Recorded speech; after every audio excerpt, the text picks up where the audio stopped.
Donc, je suis avec aujourd'hui Jacques Pelletier, qui est le président de la Fondation Hôpital Saint-Eustache depuis 5 ans, membre du conseil d'administration depuis 2010 et impliqué avec la Fondation depuis 15 ans.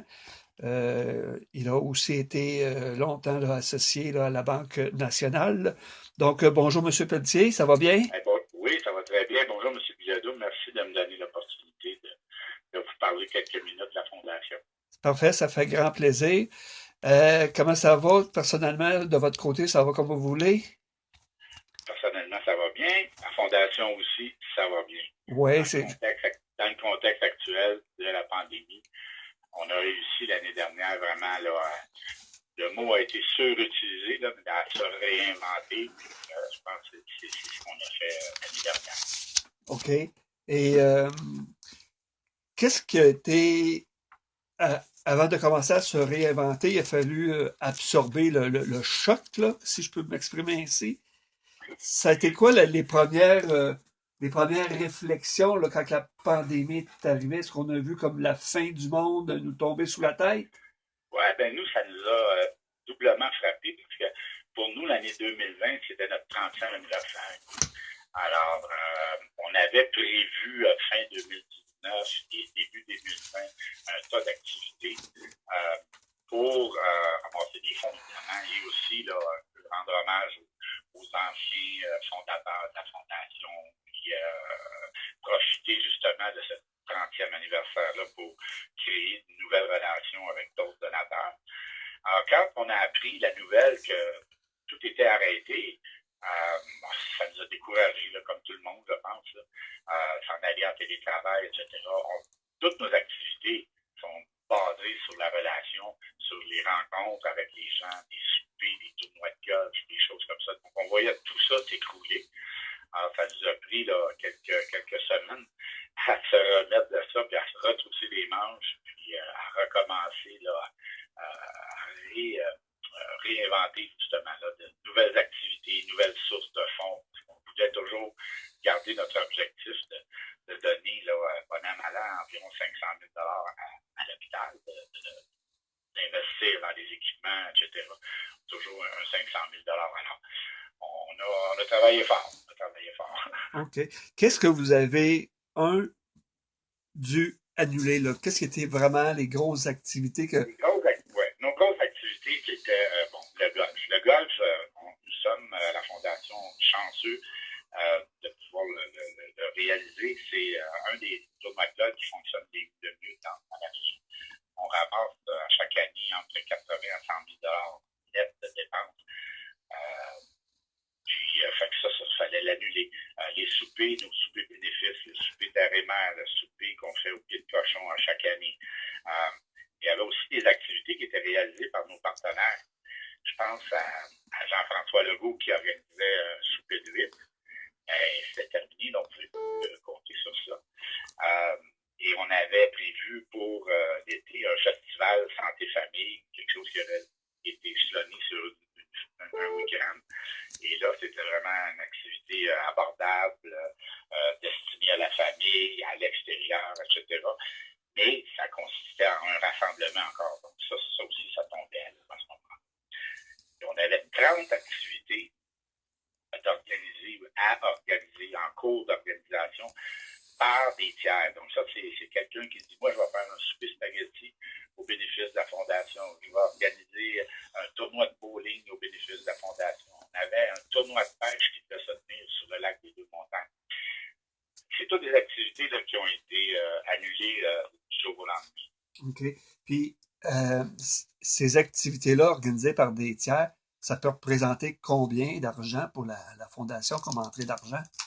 L'objectif 2020, c'était 50 000 OK, c'est toutes ces activités-là.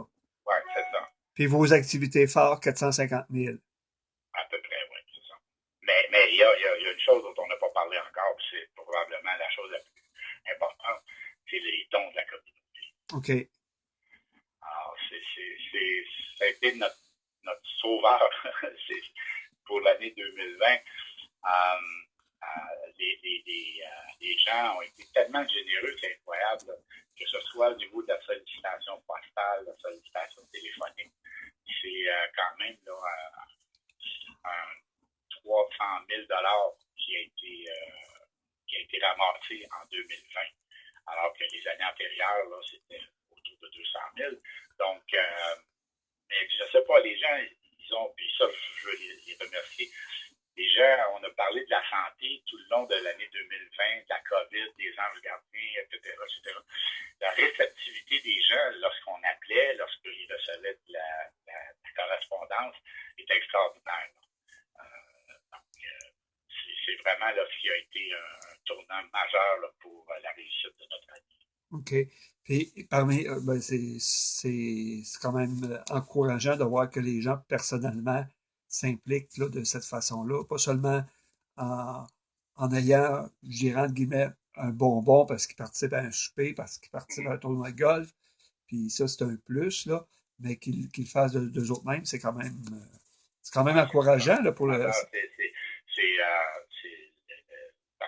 une grosse partie de la survie de la fondation. Sans nos bénévoles puis sans les donateurs en général. Là. Moi, je me plais toujours à le répéter. Là, c'est le cumul des dollars, des 20 dollars qu'on reçoit là, qui fait qu'on peut faire une différence. OK. Puis parmi les activités là, que vous avez organisées parce que justement vous vous êtes réinventé, Oui, est-ce que vous pouvez m'en donner quelques-unes? ouais, ben, le festival Santé Famille là, qui devait avoir lieu, on a fait un marathon virtuel. Les gens s'inscrivaient et puis donnaient un montant de 42 à la base, mais ils pouvaient solliciter aussi des dons des amis, des familles. Et pendant 42 jours, ils cumulaient des kilomètres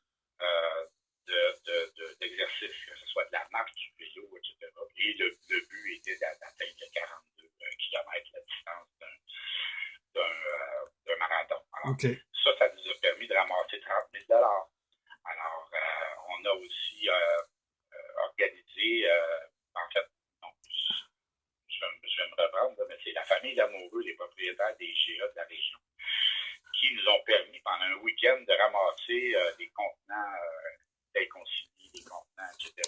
Et eux ont comblé un montant pour nous remettre un 10 000 On a eu des activités au Cinéparc de Saint-Eustache.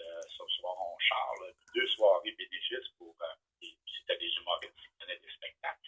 La famille Menteuse nous a remis 7 000 En fin d'année, on a fait un souper virtuel le 4 décembre. Ça s'appelait le souper Ding Dong, dont c'était écrit là, D-O-N.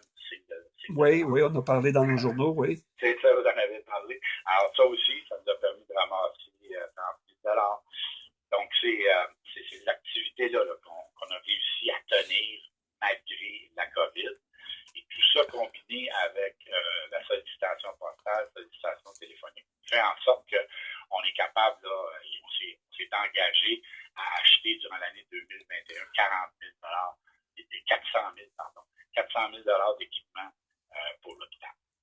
Donc, si je fais un calcul rapide, là, si je suis bon, toujours bon en calcul dans mes maths, ça veut dire que vous avez quand même perdu, vous avez quand même une perte de 100 000 sur ce que vous amassez habituellement. Oui, grosso modo. Grosso modo. Ouais. OK. Mais c'est quand même bien, là, vous avez réussi à aller chercher 80% de votre montant. On est heureux, on est content là, dans le contexte parce qu'on regarde aussi ce qui se passe ailleurs. Là. C'est pas facile pour toutes les fondations. Nous, on est content des résultats. Puis je pense que les gens de l'hôpital de Saint-Eustache, du CIS des Laurentides sont aussi contents de voir la contribution. On a pu maintenir ce niveau de contribution-là à l'hôpital. OK. Puis, avez-vous une idée de ce à quoi va servir ce 400 000 $-là déjà? Ou, On a déjà déterminé certains équipements. Donc, à chaque année, le CIS des Laurentides, les chefs de département, etc., déterminent une liste d'équipements et après ça, on les place par priorité. Eux les placent par priorité.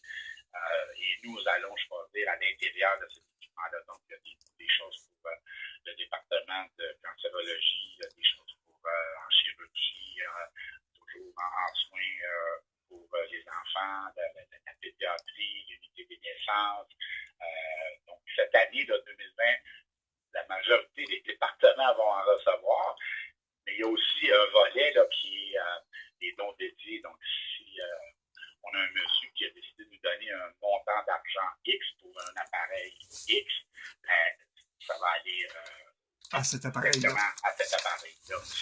Mais dans l'ensemble, là, la majorité des départements vont être touchés. L'endoscopie, les coloscopes, des trucs comme ça là, vont être achetés durant l'année. OK. Puis, de quelle façon comment vous entrevoyez l'année 2021? Ben, on commence l'année là, avec une grosse campagne de sollicitation postale et téléphonique qui va débuter dans les semaines qui viennent. Donc, évidemment, on demande aux gens de continuer à nous encourager, à nous supporter, à être fidèles. Et on travaille sur la mise en place là, de nouvelles activités. On veut le marathon, on l'a changé un peu, faire quelque chose de différent avec le marathon. Et on est toujours à l'affût des nouvelles. Donc, toutes les annonces, je vous avoue, les conférences de presse de Legault sont très courues par les membres de la Fondation. Pour voir quand on va pouvoir, on a bon espoir de pouvoir réaliser un tournoi de golf cette année, mais en fin de saison, qui serait peut-être de moindre envergure, mais qui pourrait quand même nous permettre de ramasser une bonne somme d'argent. Et nous sommes en réflexion actuellement, vous allez avoir un scoop. Est-ce qu'on fait une fête 31e anniversaire, parce qu'on a sauté le 30e, oui, avec toutes sortes d'activités reliées à notre anniversaire. Alors, c'est des projets qu'on a actuellement. Donc, au final, quand même, une année 2020 qui n'a pas été facile, là. Comme vous dites, c'est pas facile pour les fondations, puis puis vous en êtes la preuve, là. La fondation en est la preuve, là. Donc, ça n'a pas été facile, mais vous avez su vous retrousser les manches au final. Ouais, puis, tu sais, garder le positivisme aussi, là. On a toujours en tête d'aider l'hôpital, d'aider les patients, offrir des meilleurs soins, etc. Fait que c'est une motivation incroyable là, qui fait que tout le monde met l'épaule à l'arbre. Ça se transmet aussi dans notre correspondance avec les donateurs. Il a fait qu'on a reçu des si grosses sommes d'argent durant l'année 2020. On a bon espoir de 2021 faire la même chose, d'autant plus qu'il y a un sentiment d'optimisme. Moi, je ne vais pas souvent à l'hôpital, mais je vois chez les employés actuellement, que j'admire d'ailleurs, là, un renouveau d'optimisme à l'intérieur de l'hôpital. Donc, on va être en mesure de pouvoir revenir avec des activités de proximité aussi. Donc, on est 2021 positivement. Ça serait le souhait, ça, de revenir justement à des activités de proximité? Oui, parce qu'il y a des gens qui me demandent à l'hôpital quand est-ce qu'on va refaire le dîner burger. Chaque année, on faisait le dîner pour les employés. Et c'est les employés qui venaient acheter des hamburgers, puis des dîners, etc. Puis on ramassait de l'argent. Mais ils nous en parlent encore, là, du fameux dîner qu'on n'a pas pu faire en 2020. Donc, en tout cas, on le souhaite de tout cœur qu'on va pouvoir recommencer à avoir des activités, puis de se rencontrer, puis de se serrer la main. Ben parfait, ben ça va me faire plaisir de vous serrer la main quand ça va être possible, M. Pelletier. Moi aussi, j'ai hâte de vous revoir. Puis ben merci beaucoup pour cette entrevue-là, puis bonne continuation à vous et à la Fondation Hôpital Saint-Eustache. Ben, merci beaucoup de m'avoir donné l'opportunité de m'adresser aux gens de la région. Merci beaucoup. Parfait, ça fait plaisir.